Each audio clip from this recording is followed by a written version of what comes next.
My name is Kathy Ash, and I am delighted to welcome you to this RLI evening. Now, I think because of what we all face trying to get here, I need to be real clear with you. There is a bumper sticker across my forehead, and it says, "I voted yes."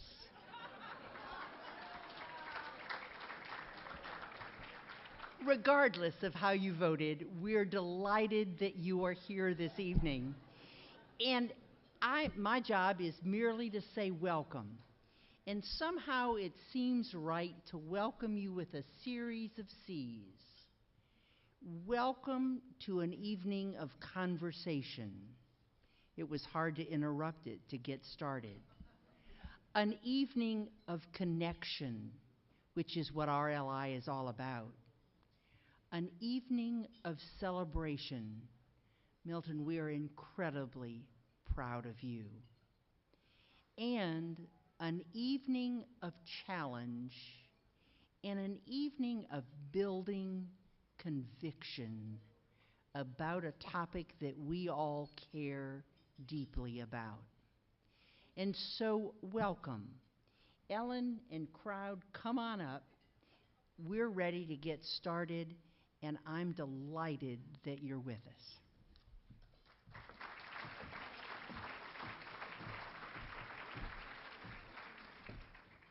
Good evening. I'm Ellen Meyer. I'm the Executive Director of the Civic League for Regional Atlanta. You've probably noticed that the theme of tonight is What's Right with the Region, and it is not a coincidence that Kathy Ash was the first person on the stage. Kathy is retiring after 21 years in the state legislature and has been a formidable advocate for the region, the state, for women and girls, and vociferous in her support of education. A self-described raging moderate, she has had little patience for partisan bickering and has had a very strong focus on doing what she was elected to do thoughtfully and honorably. Thank you, Kathy, for your service to our state and our region, and please know that we at the Civic League appreciate your friendship, your counsel, and your support over the years.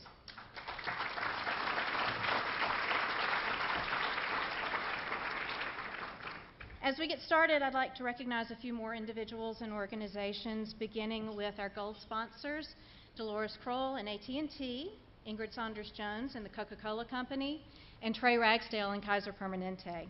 Also, Cox Enterprises, Georgia Power, the Metro Atlanta Chamber, and the United Way of Greater Atlanta. At this time, I'd also like to recognize our hardworking, forward-thinking Civic League Board of Directors. Would you all please stand? Come on.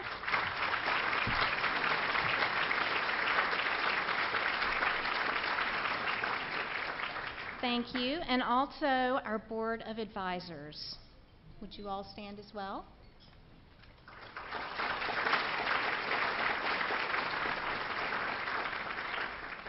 Finally, I am pleased to introduce a particularly important board member tonight, our Vice Chair, Denise Phillips, who was both surprised and delighted this morning when I called to let her know that she would be filling in for our chair, Trey Ragsdale, who unfortunately is ill. Denise is not only our vice chair, but also has led our board development efforts over the last year. She is an executive coach, which comes in handy especially for me, and has a wealth of experience with nonprofit boards, including Cool Girls. We are fortunate to have her. We are also fortunate to have Trey, and I'm sorry that he couldn't be here, and he sends his best because I know that he personally invited a number of you in the room. Denise? Thank you.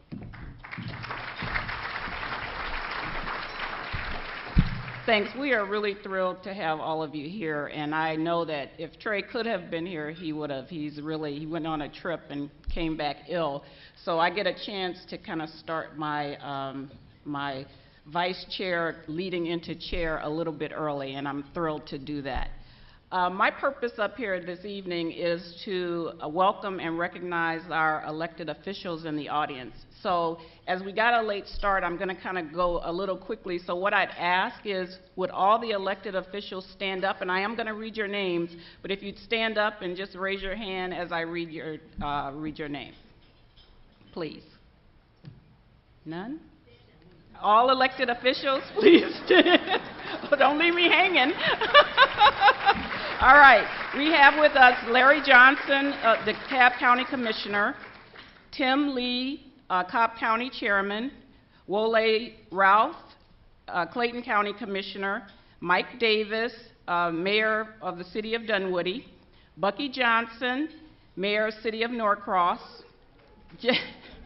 Jeff Rader, DeKalb County Commissioner, Jace Brooks, Gwinnett County Commissioner, Joan Garner, Fulton County Commissioner, Eldrin Bell, Clayton County Commission Chair,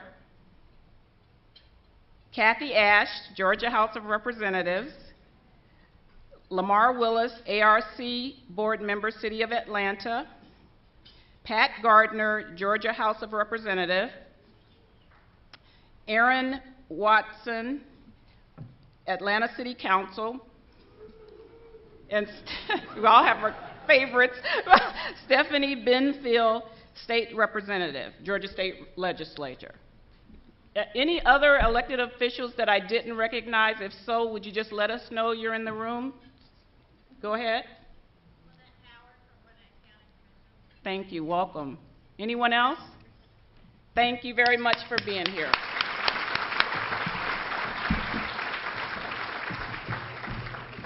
Please enjoy your dinner, and we'll be back in a few minutes.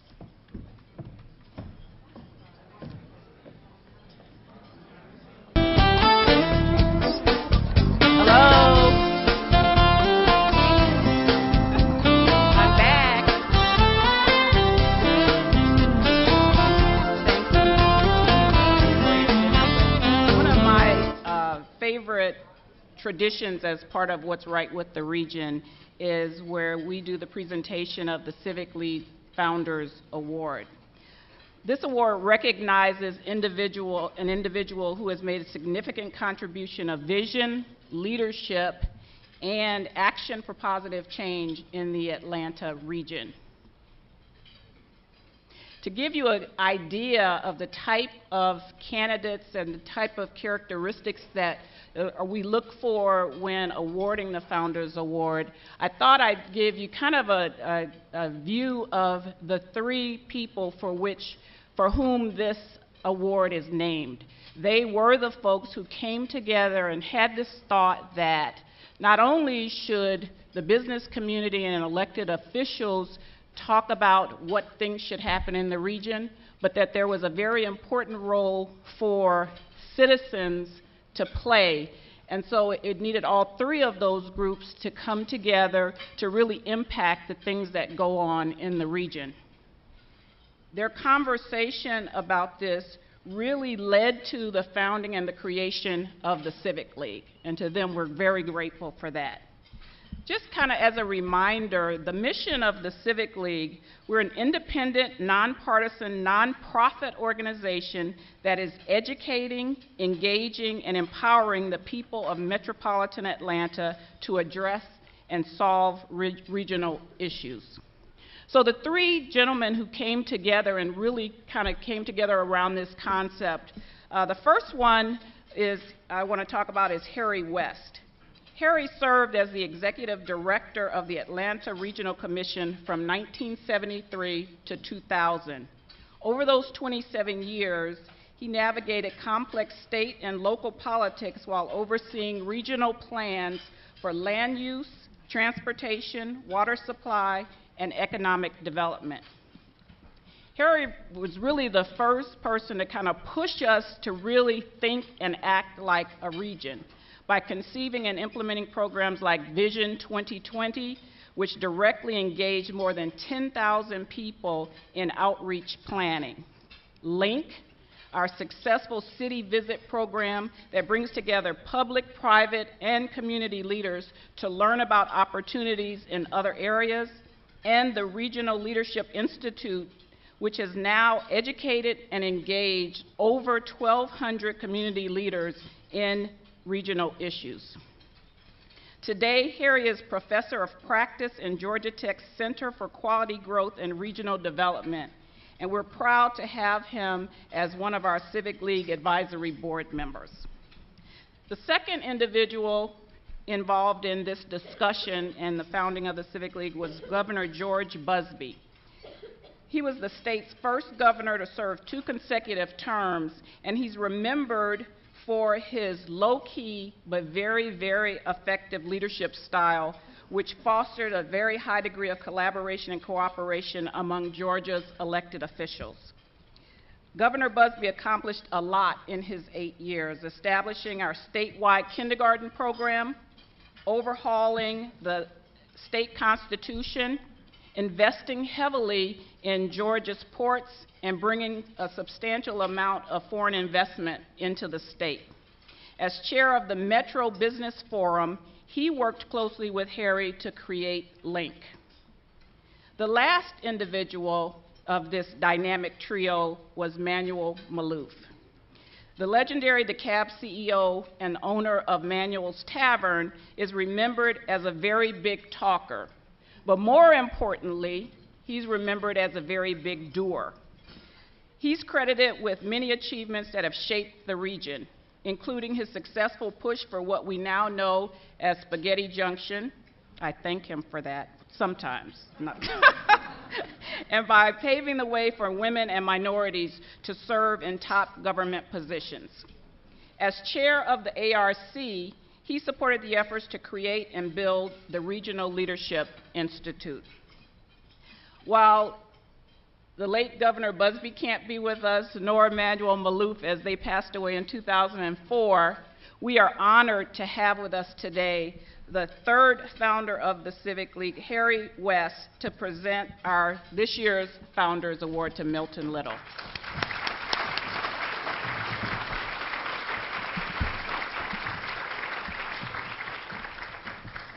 Thank you, Denise.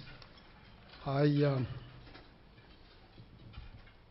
didn't send our award recipient an email congratulating him.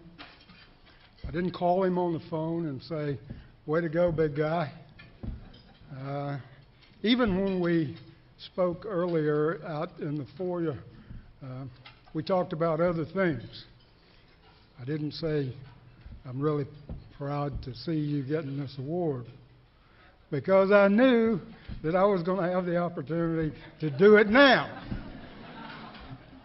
It's my great honor this evening to introduce you to the 2012 Civic League Founders Award recipient, a Phi Beta Kappa and magna cum laude graduate of Morehouse College, a holder of a graduate degree from Columbia University. He's married to the former Tracy Gibson, and they enjoy a lot of activities with their 2 sons. His community volunteer work includes the Atlanta Mayoral Board of Service, the ARC's 50 Forward initiative, which he co-chaired, Leadership Atlanta, Georgia State University's Nonprofit Studies Advisory Board, Emory University's Center for Ethics Board of Advisors, and the Atlanta Rotary Club. When he isn't involved in one of those things, he continues to deliver an outstanding program to our area as the president of the United Way of Greater Atlanta. As a former United Way board member, I can attest that that's no easy job and takes a lot of time, perseverance, and ability to work with people and to come up with innovative new ideas and ways of doing things. The depth of his commitment is what carries him through all of these responsibilities and activities. I'm delighted to introduce you now to the recipient of this year's award, Milton J. Little, Jr.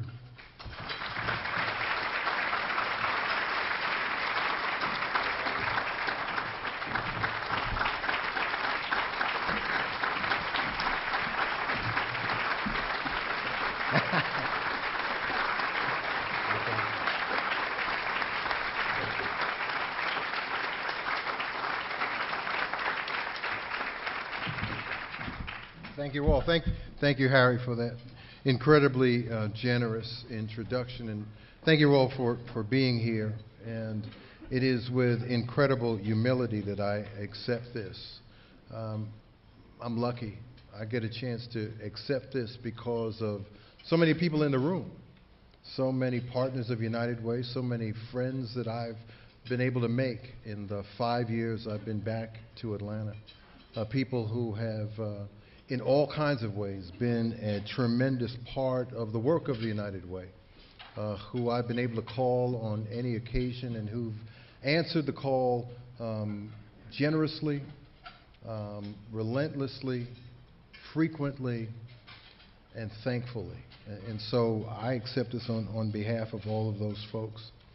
I am incredibly humbled to accept it, given the folks who have been here before and who have been a part of this incredible organization. People like Tad Leadhead and Jim Roden and Ray Weeks and Tom Bryant, all folks that I've had the great pleasure of being a partner in the work of Metro Atlanta and Greater Atlanta with. I want to thank Ellen and Trey Ragsdale as well. I will confess to have been incredibly shocked when I got the phone call. I felt like any of you who watch professional football know that if a coach knows that his team did something wrong, he rushes to the next play before the opposing coach can throw the flag. Well, I was waiting for somebody else to call and say, well, no, not him. So I just called back quickly and said, thank you, I'll accept. For fear that somebody else more deserving might wake up and realize that this was theirs, not mine, this year. So it is with that degree of humility I accept it. The national co-chair of the Ready by 21 Leadership Council, who was somebody I got to know in a previous career, former House Majority Leader Richard Gephardt, once said, if you can bring together the many people and groups that are working to move young people in the right direction, then you've got something that really works, not just in theory, but in practice. I'm honored to accept this award because the work of United Way is what Congressman Gephardt was talking about. It is the practice of bringing the right people together on the right issues for the right reasons. And finding ways to build an agenda around the things that we all, as residents of this region, ought to care about. And in this case, we need to be caring about our young people. We need to be caring about our young people in ways that we probably never have before because of the challenges they face. Not simply what the future world that they will inherit requires, but what today's world throws at them in the form of barriers and living tragedies that can get in the way of their greatest ambitions and their greatest dreams. We at United Way work hard every day with many of you in this room to make sure every child can have a first chance, a second chance if they need it, a third chance if that's what's required in order to really begin to find their way in life and become responsible adults and citizens and do everything that any one of us would ever have wanted to do. I'm proud to represent this organization in the work that it does.